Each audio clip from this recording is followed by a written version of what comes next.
we continued to do water quality monitoring in 13 different sites. The condition of the Nashwaak is generally it's a very high quality river system in New Brunswick. It does degrade as you proceed down river. That's just a result of increased population density as you go downriver.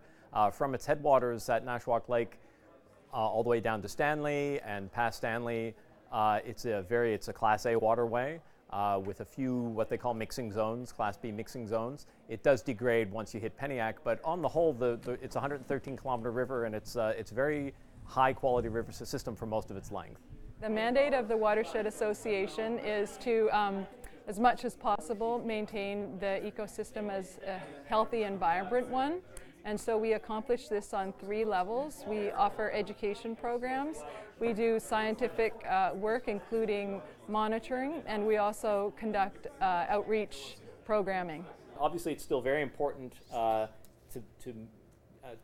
achieve a scientifically valid baseline of water quality, especially with certain threats to the river and its health, possibly in the offing. So we want to be able to say quite definitively what the quality of the water is. It came back on the public agenda very strongly in March and April because the proponent was seeking an amendment under the metal mining effluent regulation, which is the piece of legislation that they have to basically seek an amendment in order to be allowed to discharge mining effluent into a body of water, but also to affect fish habitat, which this mine would do both. Of course, the one that's been in the news a lot was the Sisson Brook mine.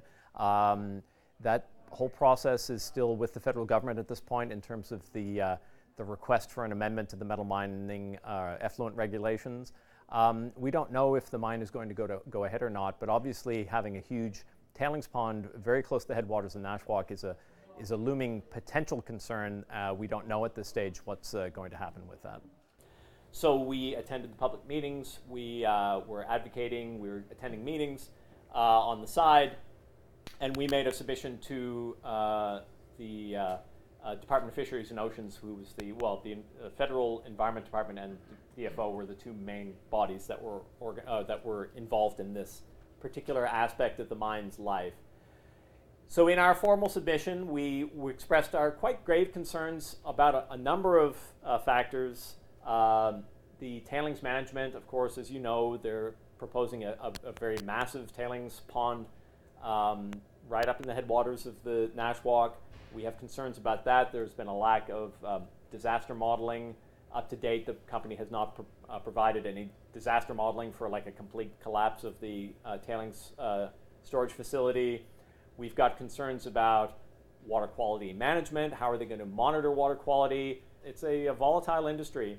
We did culvert assessments, a range of culvert assessments, which again is the second year that we've done culvert assessments, mostly assessing culverts within the watershed for problems with fish passage.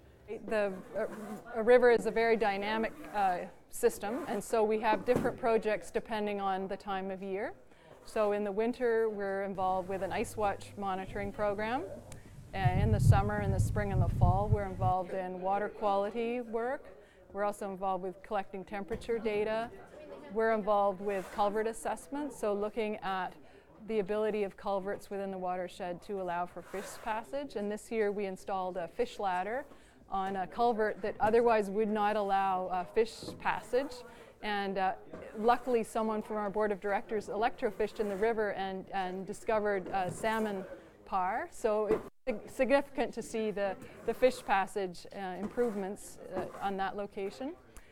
We do a variety of work on private properties, including native tree planting in the floodplain area primarily, and also on wetlands. I'm Sandra Webster Esty, and I am a member of the Nashwaak Watershed Association.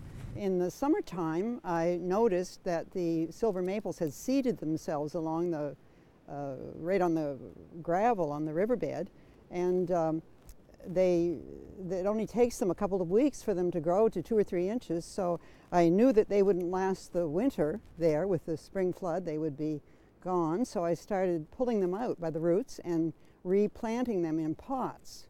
And then I turn them over to the watershed, and they plant them in the nursery, where they will grow in the 2 to 3 years that before they harvest them or before they take them to places like the Marysville Flats to be replanted. They will grow up to 8-10 feet.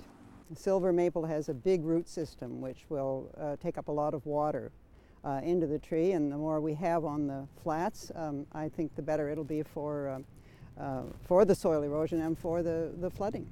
The process is pleasurable. I'm down on the river bank all summer anyway, and here there are these trees that I know aren't going to live, so I just gather them up, pick them up. I do that every week, and it's just an easy thing to do. It's fun to do. The replanting takes a little bit of work, but I put them in pots, and then I turn them over to the watershed, and they do their magic. They plant them in the soil, and as much as that soil has been depleted by topsoiling, it still has got lots of energy left to grow beautiful big trees.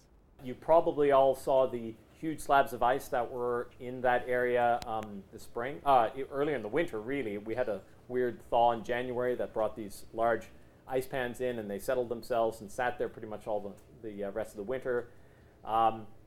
It did look pretty grim. There are immediate concerns and potential concerns. So our most immediate concerns have to do with erosion, I would have to say. We have done some work surveying the river in terms of its geomorphology, and we've identified a range of areas along the river where erosion is a very pressing concern. We had a big flood year last year, and typically when there's a lot of ice and flood water moving downstream, banks get severely eroded and undermined. So there are landowners along the Nashwaak who lose a fair bit of their riverfront every spring. So that's an immediate concern that is happening all the time, and we're concerned about, for instance, soil mining, where topsoil is being taken right up to almost the riverbank, and that creates substantial problems for people downstream. I think the most emblematic species at risk, of course, is the Atlantic salmon. The Nashwaak is one of DFO's index rivers to look at salmon populations. So there's a lot of effort going into restoring salmon habitat, water quality studies for the salmon to bring back the populations, both for cultural, heritage value, and also for recreation value, and for the ecosystem as well.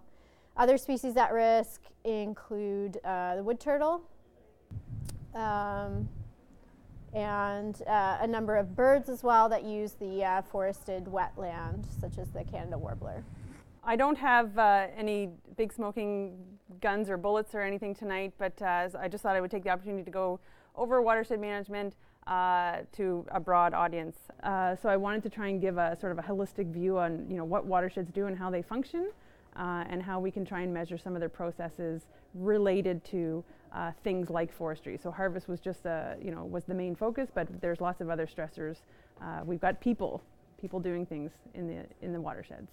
The removal of trees certainly leads to increased overland water runoff into our streams, but I think those kind of inputs and impacts are going to be muted by the climate change scenarios that we're facing now. We're going to have much more extreme weather, more weather events, so we're going to have more flooding. And I always find it interesting that people who live in a floodplain, they get, they're super passionate and get upset when there's flooding, and I do feel for them for the damage to the infrastructure and property. But rivers flood.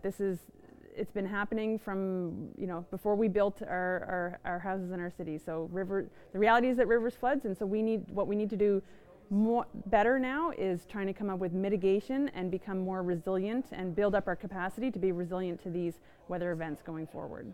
Riverbank restoration. So we've been putting a lot of those in, and also a combination, mostly silver maples, but some bur oak, white elm, and a kind of a mixture, but I'd say probably 90% silver maple, especially along the Marysville Flats. So we put over 1,000 trees into the ground this year, which is comparable to the past several years. Obviously, there are crown lands along the Nashwaak, and there are tree cutting practices that take place within that area. We're certainly interested to pay close attention to what the impact is of forestry practices on water quality. The science just isn't in. Obviously, there are potential problems if you are removing a lot of vegetation from quite close to the river. The forestry companies do maintain quite good riparian buffers. So the real question for us is to examine the science to see if even beyond a buffer area that's immediately alongside a river, if there are broader problems with forestry practices. We just don't know what the science reveals at this stage. Human recreational activity, we see impacts. The most common object I see along the river is beer cans and Tim Hortons cups. I mean, people still litter. It happens. And that's just not just tubers, that's kayakers, that's people out having campfires at night, having a barbecue. They leave their cans around and their garbage. I think there's still a lot of maybe education that needs to be done with the local community about littering. As silly as that sounds, in 2018 it still does occur, and that does negatively affect the water quality. Of course, it's a source of plastic and debris in the water that animals can consume or become entangled in. Overall, the water quality in the watershed is good. We do monitor it throughout 6 months of the year, so typically when the water is flowing. And overall, the reports are posted on our website, and the water quality is good. The water quality in the Nashwaak is overall very good. There are some exceedances in the summer when the temperatures are really high and the water levels drop. We see exceedances in the pH, in the E. coli values as well, and dissolved oxygen levels drop. This is a danger for fish. Of course, they need oxygen in the water, so when the temperature is high and the oxygen is low, fish become very stressed. But overall, in terms of recreational quality, the water in the Nashwaak is great for swimming, canoeing, kayaking, for people that just want to be out on the river.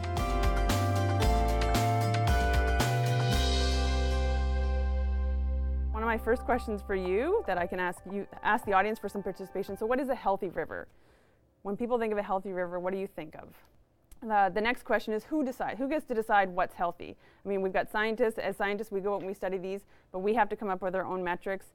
The government may have their own metrics. The stakeholders in the watershed has their own metrics. So it's always a balancing act to figure out who gets to decide at the end of the day what is a healthy river. My personal experience comes from back in probably 99, 2000, doing some fish surveys in the Nashwaak, and we found a more diverse, and we found certain fish species like the slimy sculpin, which I'm interested in, and we used to find that in a lot of places in the lower parts of on the Nashwaak. And then 3 years ago, we started to initiate a new study and went looking for this particular fish species, and we looked high and low, mostly lower in the Nashwaak to try and find them. And we couldn't find them anywhere, not even individuals. And the only place we did find them was still in the very upper reaches, where the water temperatures are cooler, much better shading, and so we're still able to find viable populations up there, but they're already missing from the lower reaches. And I think that's from a gradual water temperature warming. Okay, so I study stream temperature in the Miramichi, and what we're trying to figure out is how water moves across the landscape, and then how this affects river temperature. And this is mostly geared towards salmon and brook trout for thermal refuges. But what we found to date is that really stream temperatures are divided by physiography, so how a landscape evolved geologically. The Miramichi Highlands are very, very different than the maritime plains. There's actually the headwaters in the Miramichi Highlands are cold, whereas the headwaters in the maritime plains are warm. And the streams in the Miramichi Highlands increase in stream temperature as they go downstream, whereas temperatures in the maritime plains decrease in stream temperature as they go downstream. This is all driven by geology. Yeah, so again, like in the Miramichi Highlands, we looked at two different watersheds that were side by side. One of those watersheds, it seems to be that there's a moderate impact on stream temperature. So the increase in harvest increases stream temperature, it seems, whereas the one next door had less harvest, and that wasn't projected as a significant variable influence in stream temperature. However, what were more significant in those watersheds were the geology, so basically the geological structure of the stream. And then we looked at the same study, we looked at a bunch of landscape variables, including harvest, roads, geological contact zones, solar radiation exposure, and we found in the lower area that forest harvesting wasn't having an impact at all. And so what we can really say then is that we probably should be developing different management plans based upon geological controls. So if you're in a highland area with very shallow soils and very impermeable bedrock, you might have to have a different harvest plan than you would if you're in the Maritime Plains, which is a sandstone bedrock with glacial, fluvial and glacial deposits upon it. You might have a different harvest there. So really it's an instance of it's not one size fits all. You have to start working with what's on the ground first. But so this is some clean water sites. There's some fish eggs and some alevins coming out. So they rely on clean, well-oxygenated water. And then on the bottom half, these are some pictures where we start to see some human impacts, or we've got some sort of sedimentation events happening. So you can see the difference between the clean water and the brown water quite clearly. We saw a lot of black-nosed dace, which is just a small minnow fish, but they're able to sustain much warmer water temperatures than some of the other fish. So brook trout and salmon would also be a cool water species. So we're going to start seeing their habitat limited if we have these warming temperatures. As we move down the rivers or down the streams, we also see a change in fish communities. So salmon, there are still salmon in the Nashwaak River. They used to be much more prominent in the past, but due to barriers and other things, their populations have been reduced, but they still are here. Brook trout are generally seen to be more dominant in a lot of the headwater reaches. They do really well in the headwater areas. This is the fish of the future that I was talking about, the slimy sculpin. They don't live necessarily in the top reaches of headwater streams, but they cohabitate quite well with brook trout, so they have similar habitat needs and temperature requirements. And then the last one here is a black-nosed dace. It's a bigger than normal picture. Like a lunker black-nosed dace would be about this big probably. With future climate change warming trends, they're going to outlast all the other fish because they're fine at temperatures of 29 degrees. They'll be fine. So we would probably if we had sustained water temperatures of 29, we would lose the other fish species, but black-nosed dace will still be there. All right, so now we're going to get into some of the forest industry interactions within watersheds. So why are people concerned? Obviously, people are concerned in any watershed, and particularly in New Brunswick, people are concerned. 40% of our population obtains their water supplies from surface watersheds, so this is a big deal. So I don't want to make everything about doom and gloom, but the cool thing is that stressor effects are now much more subtle, and they weren't so much in the past. Not to downplay anything that's happening today, but obviously impacts were much more sort of chronic and in your face back in the day.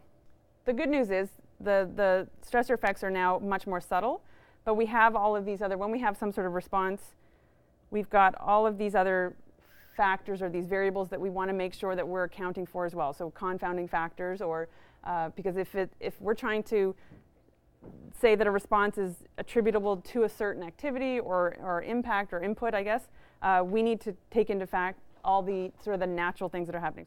Physical structures, so we need to look at the food, the temperature, the light, turbidity, substrate, current, vegetation, cover, width and depth. We have to try and measure all these things to make sure when we compare site A to site B. Water quality, we need to look at nutrients, organic matter, chemical stressors, dissolved oxygen. We need to look at ecological interactions. If we're looking at fish or bugs, we need to look at is it the predator? What are the predators doing? What if they're having an impact? What about parasites? Parasites can affect the health of fish or other biota quite intensively. So in terms of the benefits of having a healthy terrestrial environment, this is a pretty extreme slope there, but the trees provide us with evapotranspiration through the forest canopy collects and intercepts a lot of the rain that comes down. We have infiltration through the forest floors as well into the groundwater, or it comes back into the stream. And soil stabilization, so with the root system and with the diversity of plants that would be there, they would sort of anchor the soil against erosion. So we get improved water quality and reduced droughts and floods in general if we have a healthy terrestrial area. If we remove that vegetation, Then we've got soil washing into the waterways. We could have some pollution, or we could have that might have to deal with water treatment. It says sometimes cause landslides. We haven't seen that in our region too much. And fire is also luckily not a problem we have to deal with too much. But with that deforestation, we can see that we have absolutely increased surface runoff getting back into the waterways, and then we have increased sedimentation. So we have a greater risk of water contamination, and we can see more droughts and floods with increased water runoff. But today we also have sustainable forest management activities, or at least that's the hope in a lot of the forest management plans. So all of the ones that most of the best management practices nowadays, they aim to conserve the aquatic ecosystems and their water resources by creating things like the buffer zones, because it's in everybody's best interest to conserve the aquatic ecosystem.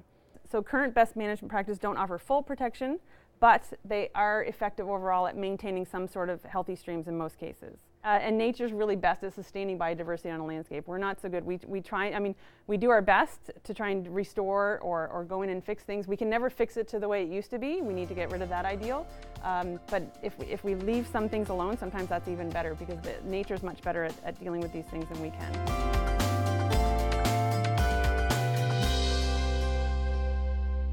Most of the hardwoods are being harvested, and they're being replaced by softwood plantations. And I've been in red pine and white pine plantations, and the forest floor is just carpeted with needles. There is nothing else. That must make a hell of an impact on the water. It must be more acidic. There's going to be less canopy shade. They won't get any leaf in the water, they won't be chewed up. So can anything be done about that? It's a commercial decision for them, I think, in terms of what they replant there. It's what the markets are. There used to be a huge hill, and it was pure sand. And over the years, that is now ground zero, it's gone. Now, I don't know how many hundreds of feet high or how many acres that was, but it was just pure sand, and it's all been trucked away. It was across the road from the Nashwaak River. Halfway up the Peniac, there was enormous gravel deposits, and it's taken them about 25 years to level that. Now, all these things, I mean, rain, snow melt, rain, that's going to provide a lovely crystal clear water, and it's going to be cold.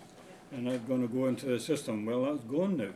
We have all of these different stressors going on, and the one thing you don't have is a huge population. It's a pretty population sparse watershed compared to some others. But if you've got all these factors all playing and all pulling and pushing against each other. Upper St. John River Valley has lost disproportionately forests.